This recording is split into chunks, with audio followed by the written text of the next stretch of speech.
বন্যা দুর্গতদের সহায়তায় মুখ্যমন্ত্রীর ত্রাণ তহবিলে আর্থিক অনুদান দিল বরখলা সেরো সংস্থা।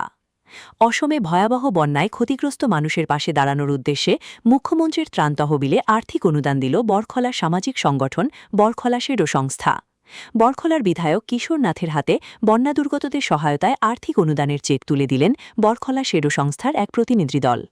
এদিন বরখলার বিধায়ক কিশোর নাথের হাতে বরখলা সেরো সংস্থার সম্পাদক অজিত দাস, কোষাধ্যক্ষ কঙ্কন চক্রবর্তী, সহ সম্পাদক অমৃত চক্রবর্তী, অনুপ দত্ত প্রমুখ। নমস্কার। আজকে আমরা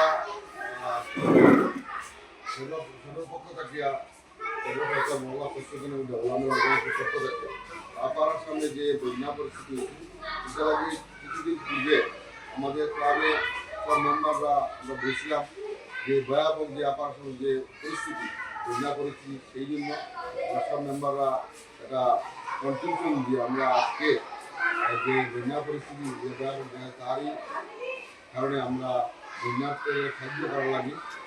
আমরা মেম্বাররার মধ্যে সদস্যদের মধ্যে আমরা সভা আলোচনা করিয়া আজকে একটা অ্যামাউন্ট আমাদের ক্লাবের পক্ষ থেকে আমরা আমাদের বাবা বিধায়ক কিশোরনাথে রিলিফ ফান্ডে যাতে মানুষের ওই অর্থটা মানুষের কাজে লাগে সেই জন্য আমরা সিগনেচার ফান্ডে আমরা দিচ্ছি। এখানে আমাদের আজকে যখন আমরা দেওয়া করেছিলাম এখানে আমাদের মধ্যে উপস্থিত আছিল আমাদের ক্লাবের সহসম্পাদক অমৃত চক্রবর্তী এবং অনুপ দত্ত, তুষা দত্ত, কঙ্কন চক্রবর্তী। আমরা দুটো যে আজকে আমাদের বিধায়কের হাতে যাতে মুখ্যমন্ত্রী রিলিফ ফান্ডে যাতে এই টাকাটা আমরা দিচ্ছি ওনার হাত থেকে যাতে এই টাকাটা এই আপার আসামে বন্যা কিন্তু মানুষের কাজে লাগে।